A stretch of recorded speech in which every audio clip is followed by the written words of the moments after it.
Peace, peace. Bargani, Islam, Salam, Hetepu, Rahubat, Lago Ni Nani, Chief Noble Bandele El Amin, once again for another video. And today's video, we're going to be dealing with the Holy Ancestral Covenant. We're going to get a little bit into what that means and whatnot. But before we get into that, if you are liking this video, please give it a thumbs up and please subscribe and get the notifications so that you can check our next video. And you can also see right here all my mathematics information.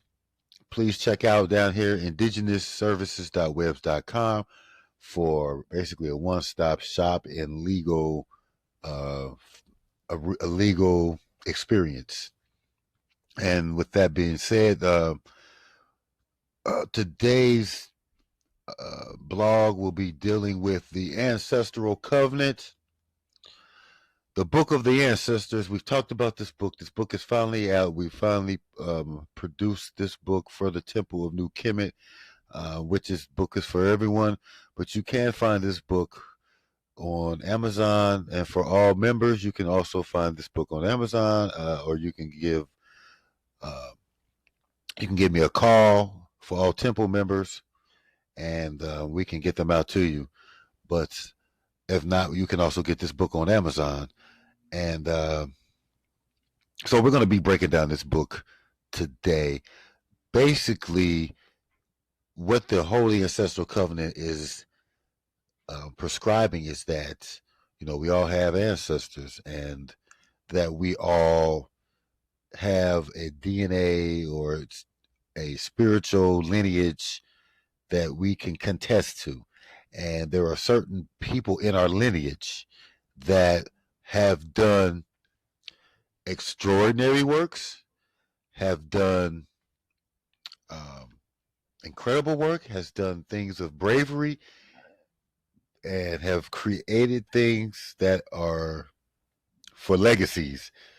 And so, this book is basically showing not just how to honor and acknowledge the ancestors or forefathers and foremothers, like Noble Drew Ali would speak about many times, but just the fact that it's linking you back to something that, if you go back far enough, it can take you back to, different lands, different places, put you under different status. It connects you back to your roots. And what's important about this book is that it is for all people who are practicing spirituality. It's a book for your spiritual / your religious book, because at the end of the day, spirituality in the legal sense has to be construed a certain way in order for it to be valid. And so this is the testament to that. When we're looking at an ancestral covenant, we're talking about this covenant, that this relationship between the ancestors and between us mortals that's living. Okay. And for so long, due to systematic racism and slavery, it disconnected us from those things. As a Moor, we often talk about being 3/5 of a man, and that the 2/5 were taken away, and those 2/5 were nationality and creed. And so this is the creed. This is the ancestral covenant, the creed with your ancestors. And as in, like we said many times, Noble Drew Ali has always said, to go back to the creed of your ancient forefathers and foremothers. And so we can never say that enough. And with that, we say Ashe. And so what we're going to do today is we're going to go into this book so that you can kind of see what this is, the ancestral Proverbs, and we're going to deal with it. We're going to deal with that now. So we're going to look at chapter 2, the ancestral Proverbs. Okay. a child, we're going to look at the first one. And chapter 2, verse 1 says, a child doesn't belong to a mother or a father. A child belongs to his ancestors.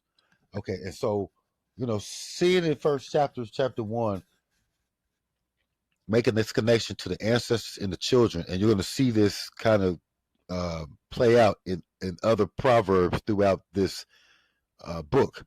But the ancestors and children have the strongest bond in a lot of ways, because the children are the ones who can actually see sometimes the ancestors without any problems. The children are very intuitive to the spiritual realm. So when we're looking at 2, verse 2, a parent should not give up modeling their children, because the ancestors never gave up on us. And so, being that the ancestors are always doing the work, and if they're not tired, then as a parent, we got to do the same thing for our children. That's what they're saying, because the ancestors, they look at us as their children. And so we're modeling what they're doing in this realm. Okay. So that, to me, that's a powerful statement, because it's showing us and giving us modeling what we're supposed to be modeling off of. A lot of times here, we had Big Mama and how she ran the family, but we're really not modeling like that no more. We're not at that level. And when we look back as they passed on, it becomes some kind of ancestor, because a lot of times the Big Mama and the people in the family who kept the family together, they gonna keep living on, because they got to do work to keep the family together on the other side.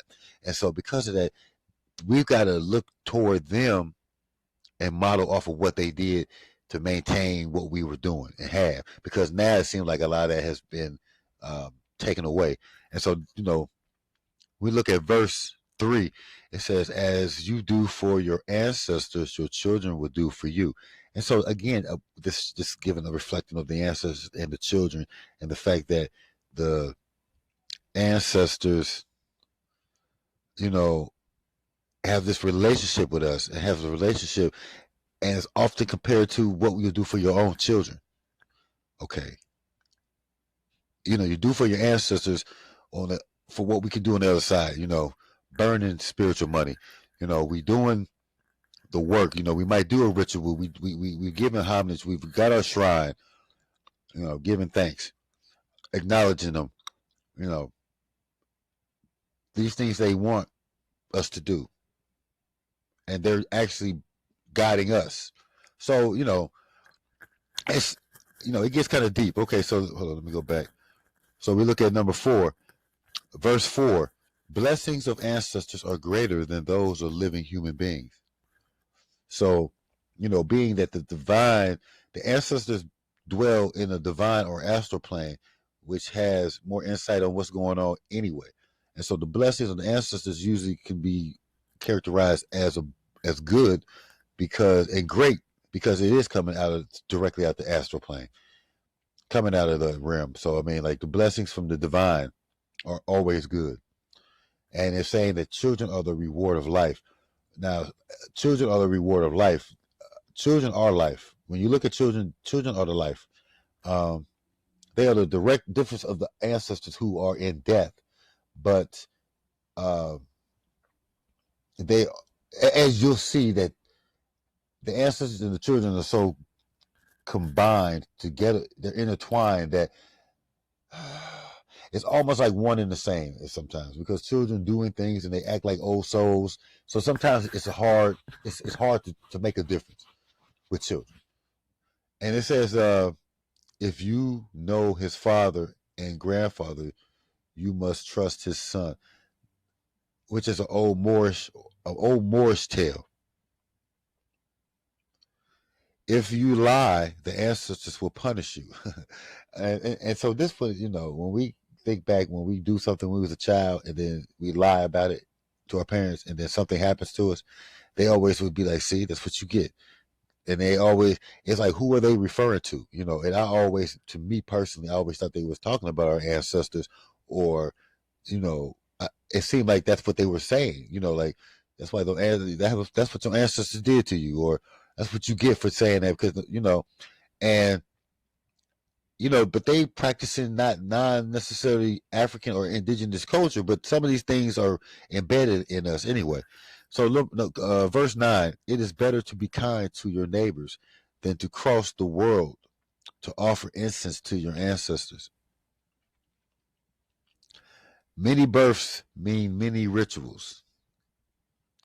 More precious than our children are the children of our children. And that's come from Kemet. And I like to stop there real quick. It said, more precious than our children are the children of our children. And so it's always the youngest are the most important to protect because they are always the future. But they also have the closest relationship to the divine on this planet. It's like they're coming straight from the divine into this realm. And they're fresh off out of the divine. And so a lot of times when we look at babies and they're the most protected, the ancestors always around them.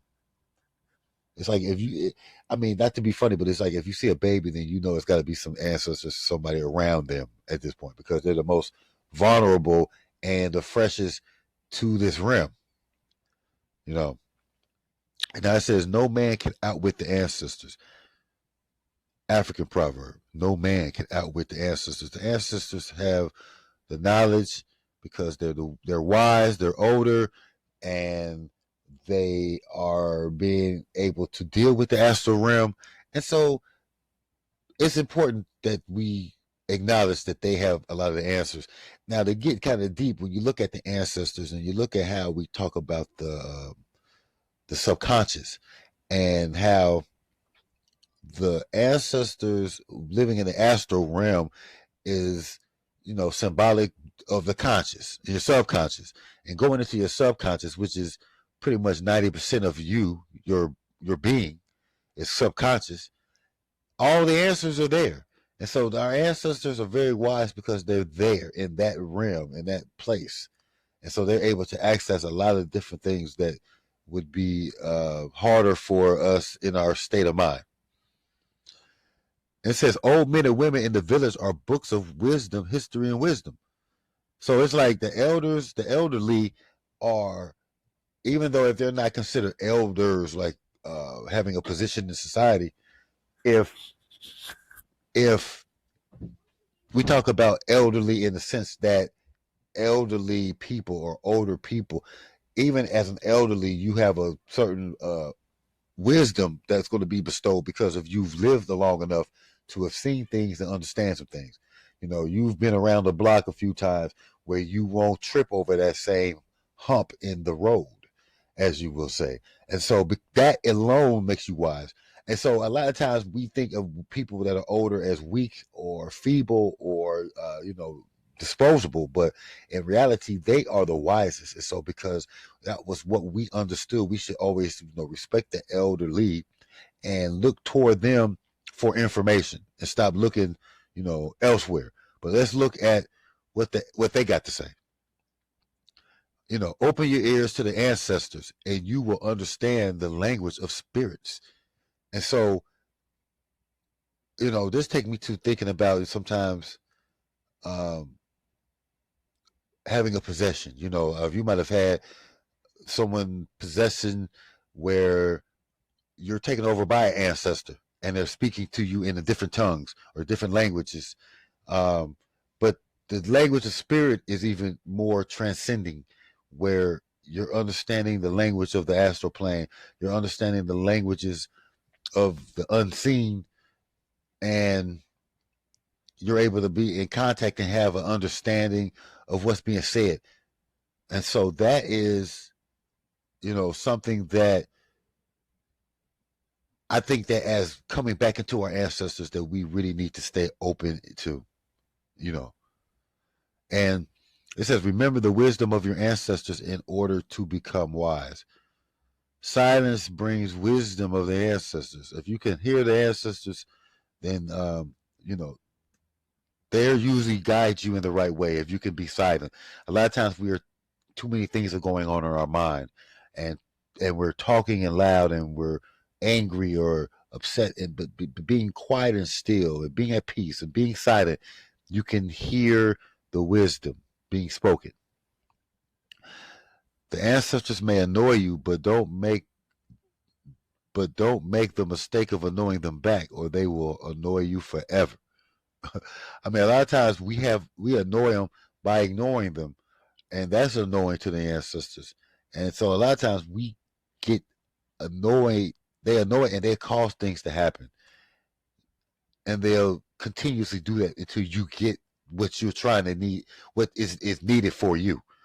It'll take time for you to get that sometime, but you'll start to see that things are not working in your fashion in it because the ancestors are talking to you. They are annoying you because you're not listening. The future emerges from the past. And we also understand that, like the Sankofa, we have to know our past, and that can help us understand the future and secure better decisions in the future based off of knowing our past.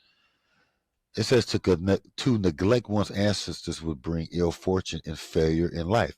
And so when we look at our lives, when we look at how we live, and the thing that we have forgotten our ancestors, and we've forgotten our ancient ways of life. And because of that, we kind of live in this society as second-class citizens.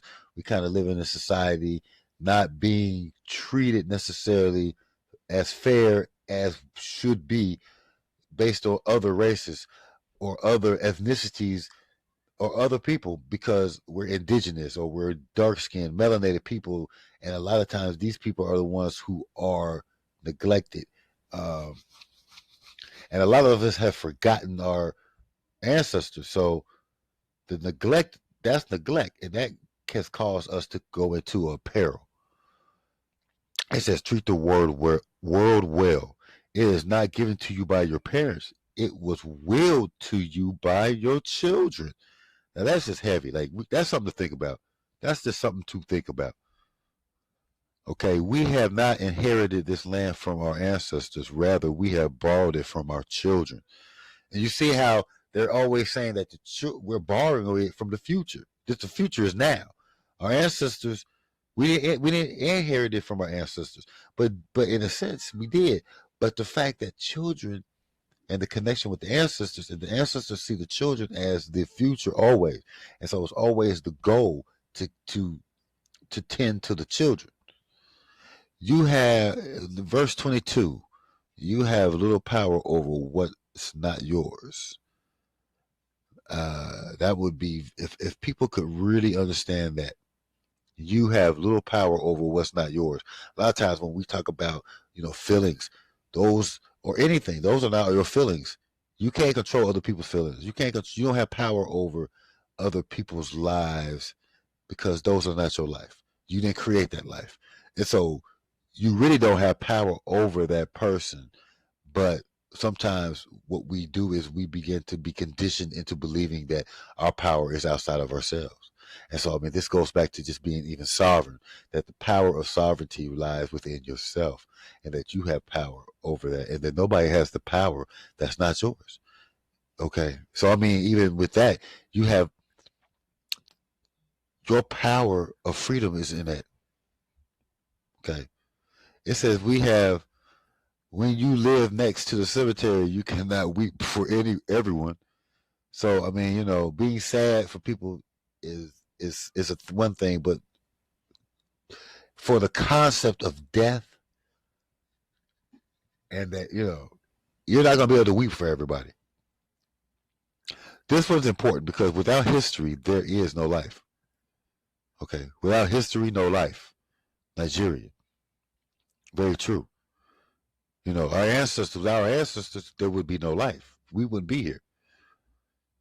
The ground on which we stand is sacred ground. It is the blood of our ancestors.